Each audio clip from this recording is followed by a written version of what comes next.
Ayan po, ito palang vanilla ay pinupollinate daw, oh. Hindi. Pagpupollinate ng vanilla, magkano kilo niya kamo? Nasa 15 to 10,000. Magkano? 10? 10 to 15,000. 10 to 15,000 ay mabibili na yan. Hindi pa. 9 months pa. Gano'ng kalaki ng bulaklak niyan? Yan ang bulaklak niya. Ang bunga, ito na ang bunga Ah, niya. bunga. Ito na ang bunga niya. Anong itsura ang bunga? Beans. Yan na, ito. Palalakihin niya. Ganito kalaki yan.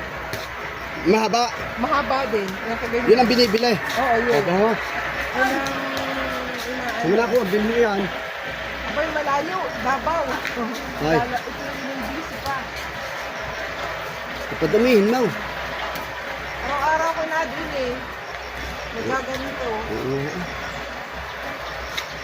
Ay, galing. Itutok mo yun eh. 10,000 to 15,000? Oo. Pinupulunit. Are, ang pinupunit muna. Yan, ganun. Tapos, gaganon.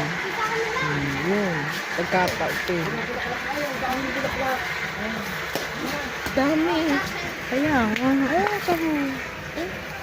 Mga naman are. Ano lang tinatanong dyan din, hay?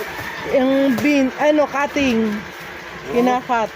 Ay. Hindi yan pwedeng bawasan pag hindi pa namumunga. Oo. Kaya saka na ko importa sa iyo. Saka na ko importa. Ay, isang metro ang bilhin namin din ay 400. Oh?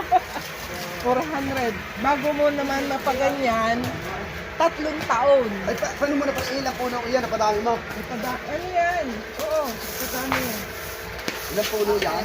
Yan ay 10 puno na binili namin na tigpa 400 ang isa. Kaya yan Sa ay... matik na kalsadya yan. Oo.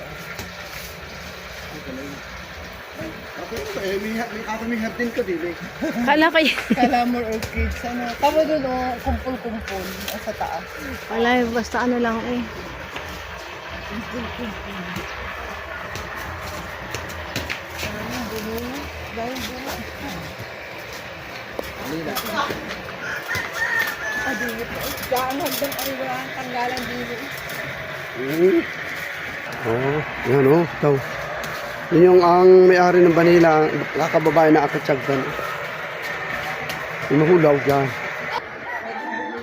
Ay, magkano ang isa?